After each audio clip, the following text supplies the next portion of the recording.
ಸಾಕ್ಷಿ ಸಿಗದಿದ್ರೆ ಅನಾಮಿಕನಿಗೆ ಅಂದರೆ ದೂರುದಾರನಿಗೆ narco analysis test ಮಾಡಿಸುವಂಥ ಸಾಧ್ಯತೆ ಕೂಡ ಇದೆ. 13 ಸ್ಪಾಟ್ಗಳಲ್ಲೂ ಕುರುಹು ಸಿಗದಿದ್ರೆ ಬ್ರೈನ್ ಮ್ಯಾಪಿಂಗ್ ಟೆಸ್ಟನ್ನು ಮಾಡುವಂಥ ಸಾಧ್ಯತೆ ಇದೆ. ದೂರುದಾರನನ್ನ ನಾರ್ಕೋ ಟೆಸ್ಟ್ಗೆ ಒಳಪಡಿಸೋಕೆ SIT ಅಧಿಕಾರಿಗಳು ಈಗಾಗಲೇ ನಿರ್ಧಾರ ಮಾಡಿದ್ದಾರೆ. ದೂರುದಾರ ವಕೀಲರ ಅನುಮತಿಯನ್ನು ಪಡೆದುಕೊಂಡು ನಾರ್ಕೋ ಟೆಸ್ಟನ್ನು ಮಾಡುವಂಥದ್ದು.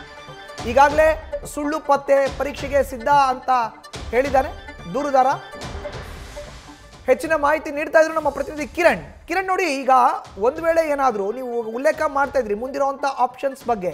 ಈಗ 13 ಪಾಯಿಂಟ್ಗಳಲ್ಲೂ ಒಂದು ವೇಳೆ ಏನಾದರೂ ಯಾವುದೇ ಕಳೆ ಬರಹ ಸಿಕ್ಕಲಿಲ್ಲ ಅಂದರೆ ಮುಂದಿರುವಂಥ ಆಪ್ಷನ್ಸ್ನಲ್ಲಿ ಇದು ಕೂಡ ಒಂದು ಬಹಳ ಪ್ರಮುಖ. ನಾರ್ಕೋ ಟೆಸ್ಟ್ಗೆ ಕೂಡ ದೂರುದಾರ ಅನಾಮಿಕನನ್ನು ಒಳಪಡಿಸುವಂಥ ಸಾಧ್ಯತೆ ಆಪ್ಷನ್ನಲ್ಲಿ ಇರುವಂಥದ್ದು. ಕಿರಣ್,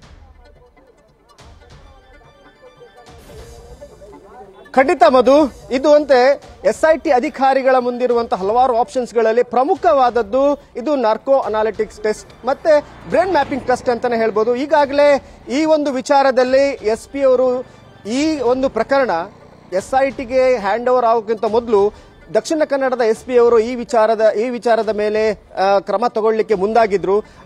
ಆತನಿಗೆ ಬ್ರೈನ್ ಮ್ಯಾಪಿಂಗ್ ಟೆಸ್ಟ್ಗೆ ಬರಲಿಕ್ಕೆ ಒಂದು ಮಾಹಿತಿಯನ್ನ ಕೊಟ್ಟಿದ್ರು, ಹಾಗೇನೆ ಒಂದು ಹೇಳಿಕೆಯನ್ನ ಕೊಟ್ಟಿದ್ರು. ಆ ತರದ ಒಂದು ಮಾಡುವಂತ ಸಾಧ್ಯತೆ ಇದೆ ಅಂತ. ಅದರ ನಂತರ ಕೊಟ್ಟ ನಂತರ ಈಗ SIT ಕೈಯಲ್ಲಿದೆ. SIT ಯಾವ ರೀತಿಯ ಒಂದು ಕ್ರಮ ತಗೊಳ್ಳುತ್ತೆ ಅನ್ನೋ ನೋಡ್ಬೇಕು. ಆದ್ರೆ ಹಲವಾರು ಆಪ್ಷನ್ಗಳಲ್ಲಿ ಇದೊಂದು ಬ್ರೈನ್ ಮ್ಯಾಪಿಂಗ್ ಟೆಸ್ಟ್ ಕೂಡ ಇದೆ.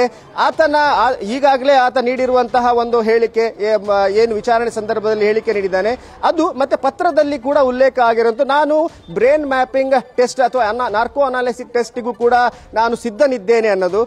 ಈ ಹಿನ್ನೆಲೆಯಲ್ಲಿ ಆತನನ್ನ ಒಂದು ವೇಳೆ ಈಗ 13 ಸ್ಪಾಟ್ಗಳನ್ನೇ ತೋರಿಸಿದ್ದಾನೆ, ಆ ಸ್ಪಾಟ್ ಅಲ್ಲಿ ಏನೂ ಸಿಗದೇ ಇದ್ರೆ, ಕಳಬರ ಸಿಗದೇ ಇದ್ರೆ ಅಥವಾ ಯಾವುದೇ ಒಂದು ಸಾಕ್ಷಿಗಳು ಸಿಗದೇ ಇದ್ರೆ ಆತನನ್ನ ಈ ನಾರ್ಕೋ ಅನಾಲಿಟಿಕ್ಸ್ ಟೆಸ್ಟ್ಗೆ ಒಳಪಡಿಸುವಂತ ಸಾಧ್ಯತೆ ಕೂಡ ಇದೆ.